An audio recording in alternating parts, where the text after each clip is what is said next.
IELTS Listening Superpack Test 2.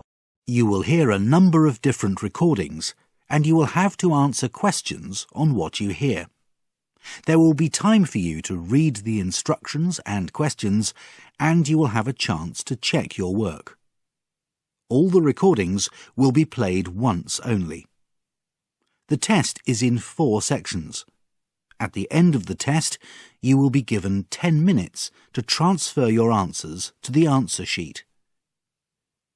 Now turn to Section 1. Section 1.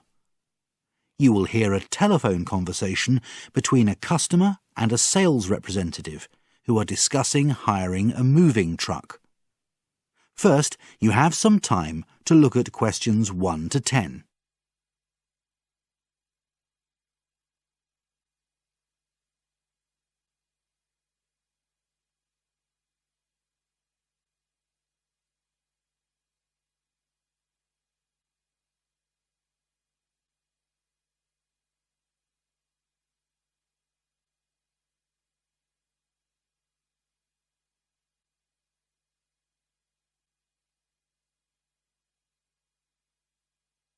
You will see that an example has been done for you.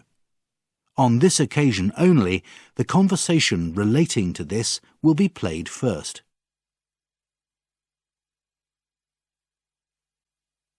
Hello, A1 Moving Truck Hire, Gary here. Oh, hello. I'm moving house and I need to hire a truck, and I just wanted to get some advice from you because I really don't know much about them. Okay, well, if you tell me what your needs are, I can prepare a quote for you and send it to you. Okay, great. Now, can I just get some contact details from you for the form? Your name is... Meg Smith. The answer is Smith, so Smith has been written in the space. Now we shall begin. You should answer the questions as you listen, because you will not hear the recording a second time. Listen carefully and answer questions 1 to 10.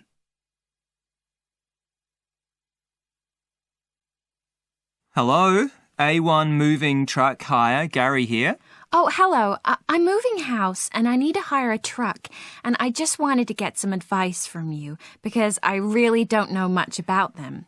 Okay, well, if you tell me what your needs are, I can prepare a quote for you and send it to you. Okay, great. Now, can I just get some contact details from you for the form? Your name is... Meg Smith. Thank you. Now, what's your address? 15 Neal Street. Is that Neil or Neal? A.L. Right. And what's the suburb? Springfield. Got it. And if I can just get a contact telephone number? I'll give you my mobile number. That's probably the best one to use. It's 0487901222. Got it. Okay then, Meg. What kind of truck are you interested in? Well, I don't really know. I'm sorry to be so ignorant. That's okay. How big is your apartment? Well, there's 1 bedroom and a living room. My husband and I are moving to a larger place. Okay, so it's quite small. Well, I'd probably recommend a 5-metre truck.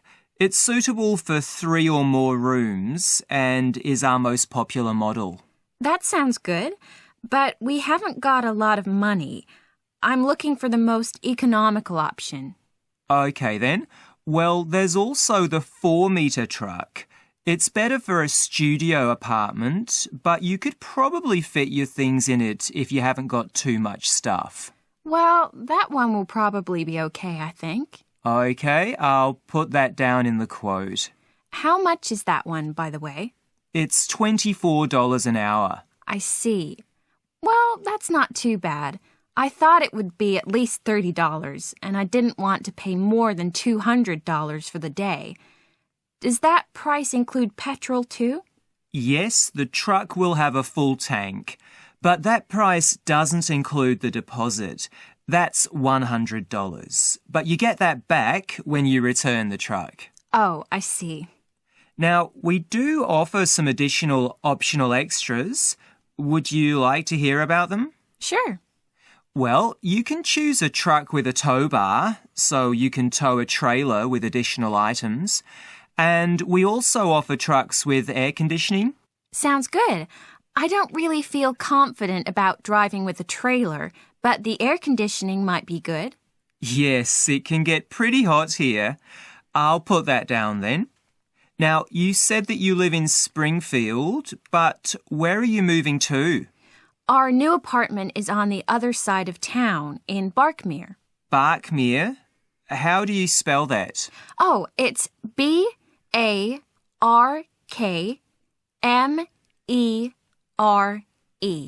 Right. Now, we have 2 branches, so you can pick up your truck from the city centre or the airport, whichever you prefer. Well, the airport is very close to Springfield, so that branch would be better for us. Okay, I'll put that down. You can decide later where you want to drop it off. Now, how long do you need the van for? Well, we're not sure how long it will take. Probably about 8 hours. Is that okay? Yeah, that should be fine. Oh, good. Well, thanks very much for all your help. No problem. Oh, before I let you go, can I just run through some insurance details? Oh, yes, sure. Now, are you and your husband both planning on driving the truck? Yes, we might be. Is that a problem? No, it's no problem. I just need the age of the youngest driver. That's an insurance requirement. Oh, well, I'm 28 and my husband's 29. My younger brother will be helping us. He's 18. Oh, well, unfortunately, he won't be able to drive the truck, as you need to be at least 21 years of age. Oh, I see. Well, put my age down then. Sure. Just one more question. It's another insurance requirement. Do you and your husband both have Australian driver's licenses? Well, we're originally from the US, but we both have licenses from here in Australia. Great. Well, that's all I need from you for now, so I'll be in touch to confirm your booking. Thank you, Gary.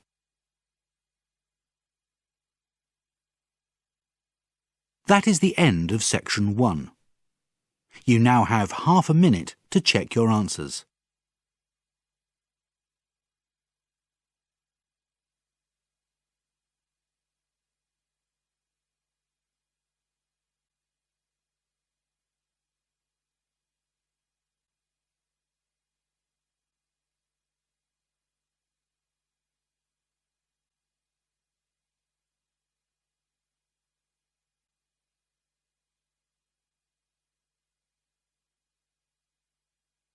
Now turn to section 2. You will hear a talk given by a man to a group of volunteers who are going to help at an arts festival. First, you have some time to look at questions 11 to 15.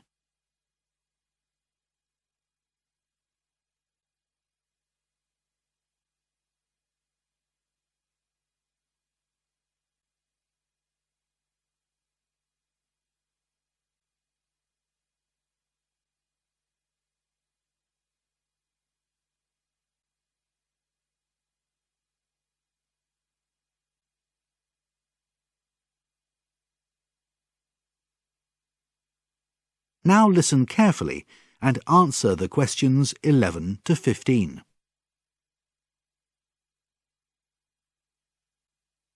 Thank you everyone for agreeing to help us out at the upcoming Greenfield City Arts Festival, where we'll have lots of wonderful performances and talks from artists, dancers, writers and musicians. The purpose of today's meeting is to give you some information you'll need before the festival starts next week. I'd like to start with some background to the festival.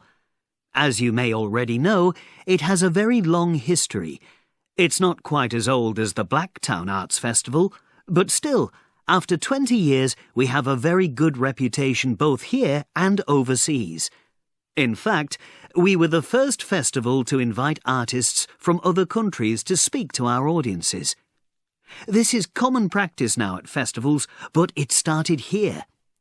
We are also based in one of the most beautiful parts of the city, with sweeping views to the Bay Area and the old university buildings. Our aim for the festival this year is a little different from other years. Previously, we've always donated the profits from the festival to a local project, such as building a new playground or renovating the city hall. And we've always been lucky enough to have lots of visitors who are here on their holidays and have plenty of money to spend in our city. Next week's festival, however, is more about the people who actually live here. We want to give them an enjoyable few days in their own city. We need more volunteers than usual this year to help us out with the increased numbers of visitors we're hoping to get, especially at the information points. This is where we'll be placing more of you this year. Last year, some sections of the festival were very quiet. The children's art and craft areas, for example, didn't attract the numbers we were expecting, which was disappointing, although the children's concerts all seemed to be well attended. Now, what is it you'll be doing exactly? Well, for most of you, you'll come into the volunteer office at the start of each day to find out where we need you to work that day. The administration staff will have a list of names and duties and will show you on the festival map where you need to go. Often it will be to the place where a show is about to start, and you'll assist with the flow of people in and out of the venue, checking that all tickets are valid. It's important today that we get your volunteer card processed, as you will need that for identification throughout the festival. We have the cards already printed with the photograph that you gave us with your application form, but they do need a signature. So don't forget to do that before you leave today. If you show your volunteer card at any cafe within the festival zone, then it'll entitle you to a 20% discount on the cost of your lunch, so they're well worth having.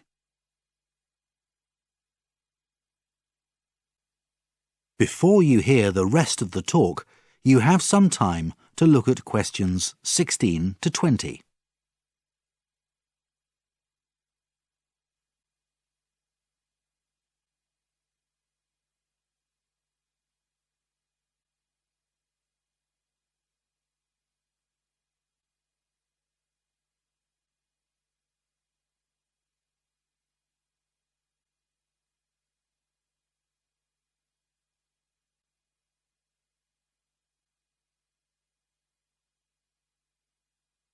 Can all of you see a copy of the map of the festival site? I want to point out several places that visitors often ask about so you can help them. We often get asked where the toilets are, of course. Well, if we look at the map of the old part of our city where the festival is held, most people will be coming in on foot through the city arch, which is at the bottom of the map on Mountain Road. From here you will need to tell them to walk past the children's play area and on towards the cinema. The public toilets are behind the cinema on the side of the police station, not the library. We're expecting hot weather next week, so people will want to know where the water fountains are. Again, from the archway on Mountain Road, tell people to go towards the tennis courts. The water fountain is shown by that circular shape, and it's well shaded from the big trees in that area. We expect the information tent to be busy, so we've tried to put it in a very visible spot. If you look to the east of the children's play area, you'll see an unusual C-shaped building, and the information tent is just in front of that. In previous years, we've put it closer to the tennis courts, but it can get a little crowded there. Not everyone will have pre-booked their tickets, so they'll need to buy them on the day from the ticket office. In this case, from the archway, point them in the direction of the theatre. It's a beautiful octagon-shaped building, and the ticket office is on the east side of it, not the west. Hopefully everyone will be hungry and ready to buy lunch and snacks from the food stalls. If visitors can't find them, tell them to head towards the tennis courts and they'll find them just to the north. They'll have a nice view of the lake as they eat.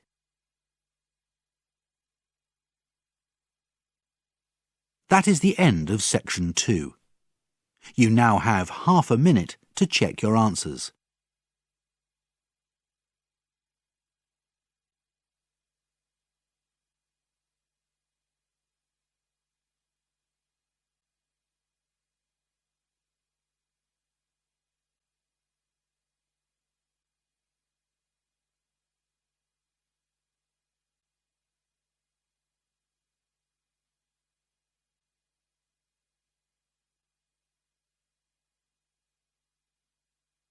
Now turn to section 3. You will hear 2 environmental science students discussing an assignment on environmental sustainability. First, you have some time to look at questions 21 to 27.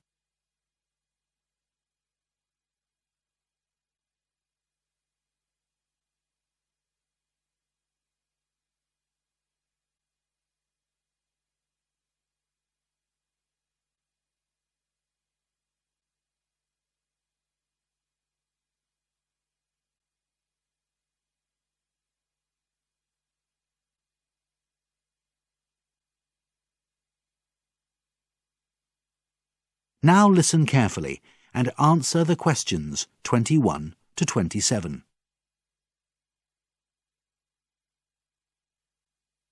Hi, Tanya. Hi, Greg. Are you ready to work on the assignment? Sure am. Can we go over the task again first? We need to describe how the university is improving its environmental sustainability. Right. So, what have you found? Well, the university is installing new solar panels around the campus. Are they going to take up much green space? No, they're going to use rooftop space, so we won't even see them. That's a good idea.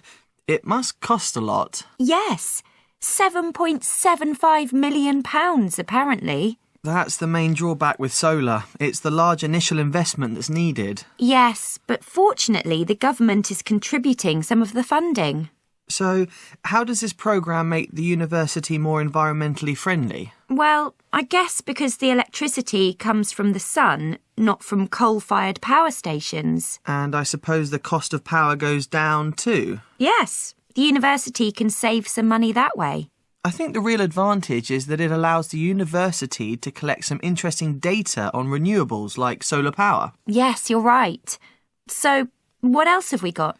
Well, I found out about a new building that is being constructed on campus, the Global Change Institute. The one next to the library. It's going up quickly, isn't it? Yes, the foundations are in already. There's a picture of what it will eventually look like on the university website. It looks beautiful. And all the materials will be environmentally friendly. No rainforest timbers. Great. Yeah, I'm not sure how functional it will be, though. What do you mean? Think about the people who use the building. The architects haven't considered them. The design incorporates a lot of natural light, which will save energy, but it will make the building very hot in summer. I don't know. I like it. I mean, for one thing, there'll be a collaborative learning centre, which will be great for students. And more importantly, the beauty of this building is that it's going to house an institute that researches environmental issues like climate change. And the design of the building reflects that. Yeah, I guess so. But look at where they're constructing it. There used to be a garden there. I know. We need to consider the amount of green space on campus. But I think this building is worth it. Fair enough. What other initiatives should we discuss? How about the bottle refill stations? Do you mean those places where you can refill your water bottle? Yes. The university is installing them across the campus. So, how do they help the environment? I thought the university was trying to save water. Well, yes, but we all need to drink water. The main benefit is reducing the amount of rubbish that goes into landfill. Apparently, empty plastic water bottles end up there in huge numbers. But what about recycling? Well, unfortunately, according to the statistics, only about 35% of them get recycled. OK, I can see the reasoning behind them, but have you actually used one of those stations? Yeah, I have. Now that there are more of them around, you don't have to wait in line to use them. Have you? Well, I used one once, but I was very disappointed. Why? I think they're great. You get clean, pure water to drink for free. What's not to like? Well, I like my water icy cold, and the water from the refill station isn't. Greg, think about all the energy that refrigeration uses. Yeah, you're right, I suppose. Now, we need one more example for our assignment. I thought we could mention the Green Office initiative. Yes, they have been advertising it around the campus a lot recently. University staff are being encouraged to appoint representatives who will coordinate things like recycling in the office. That's good, but I think these representatives should go even further and not only target offices, but also laboratories. How environmentally friendly are practices there? There's no mention of that in the policy. You're right, there's no point in having it if it's too limited in scope.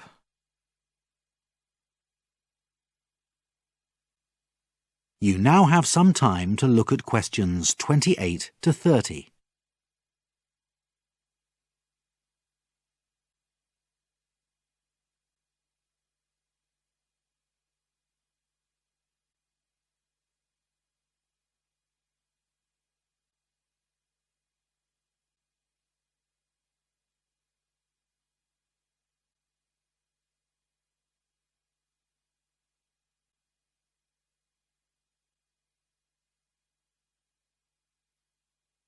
Now listen carefully and answer the questions 28 to 30.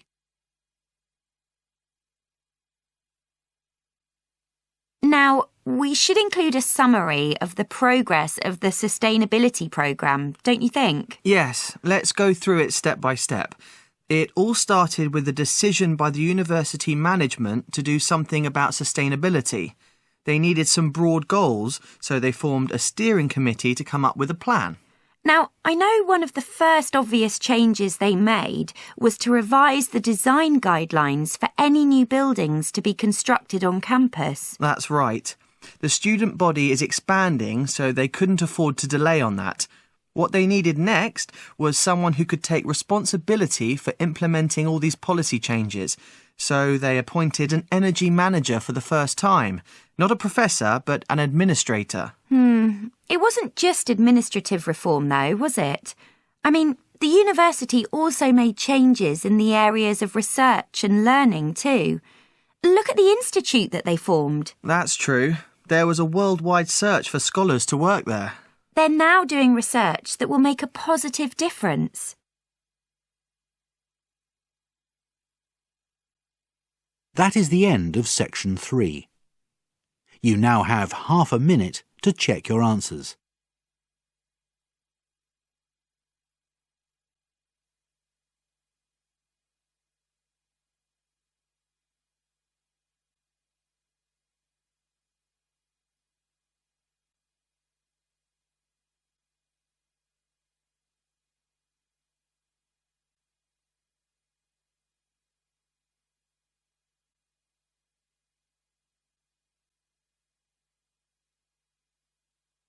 Now turn to section 4.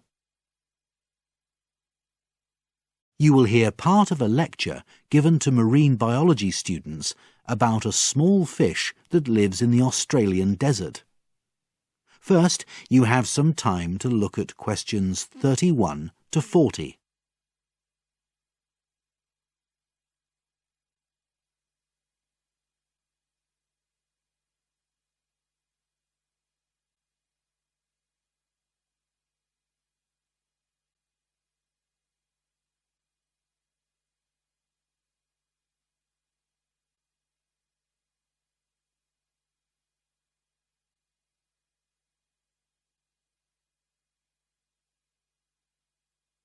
Now listen carefully and answer the questions 31 to 40.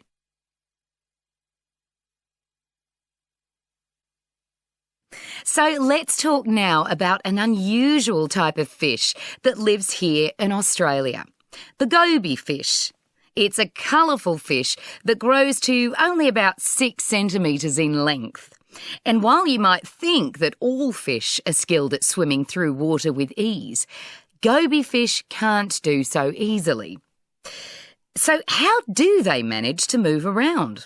Well, goby fish will in fact travel hundreds of kilometres using the fast-moving water during a flood to travel more quickly. Scientists know this because they've tracked the DNA of goby fish in different locations and found connections between them. So why are we talking about this fish today? Well, it's an amazing little fish if we consider its habitat. It lives in the very dry desert interior of central Australia, in rivers and springs that come and go, depending on rainfall. It can even be seen in the little puddles that are left behind when the rivers and springs dry up. Goby fish are able to wait in the shallow water long enough to leapfrog their way across the landscape when the wet weather returns, which is an ingenious way of travelling around. This makes them quite different to other species of desert fish, which often show more isolated population patterns. Amazingly, these little fish can live quite happily in extreme environmental conditions. The waters the fish inhabit sometimes contain 3 times as much salt as seawater, and the temperature of the water ranges from between 5 and 40 degrees. Despite these hardships, the benefits for this hardy little fish of moving to new water sources when the opportunity arises are that there is less risk of overcrowding and, as a consequence, there is more food to share around. When it comes to reproduction and mating behaviour in the spring and summertime, it is the male goby who must attract the female. After clearing an area where eggs are to be deposited, the male goby performs a flashy little dance. Once attracted, the female follows the male back to his nest, which is often under rocks on the riverbed. Once there, she will lay her eggs. Unlike most other species, it is in fact the male who looks after the eggs. He fans them with his pectoral fins, which helps to keep up a supply of oxygen to the eggs. The threats to goby fish are many. Of course, there will always be natural predation, such as when birds make a snack out of goby fish they spot in shallow water. But like so many natural environments around the world, the areas that goby fish live in are being altered by human activity, which poses a threat to the tiny fish. Water is a precious resource in Central Australia, and the use of bores that drill down to bring up underground water is causing the level of the water table to fall, and some springs are even disappearing altogether. Furthermore, freshwater sources are obviously important for livestock, but cattle often harm the easily damaged margins of the springs. Some good news is that a few springs containing desert goby have been fenced off, and some have recently been acquired as national park. Recent research into goby fish has come up with some surprises. It is commonly believed that the large dominant males of a species are the ones who go on to breed with the females. But it has been observed that smaller goby fish pretend to be highly aggressive and attack quickly when threatened. This causes their opponent to retreat, and so a fight is avoided. This intimidation strategy increases the smaller male's breeding chances, as the larger male is scared off before they can assess the real risk posed by the smaller fish. This opens up the possibility that this may also be the case for other animal species. Already, scientists have found a jumping spider that uses the goby-like bluffing to hold their ground against larger males, and it is expected that other animal species will do the same.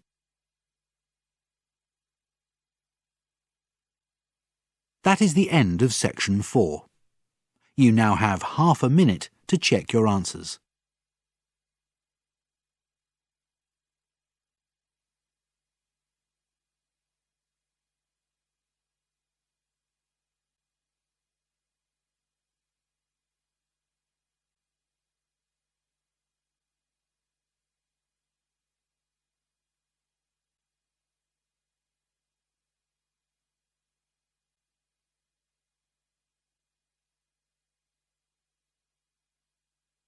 That is the end of the listening test. In the IELTS test, you would now have 10 minutes to transfer your answers to the listening answer sheet.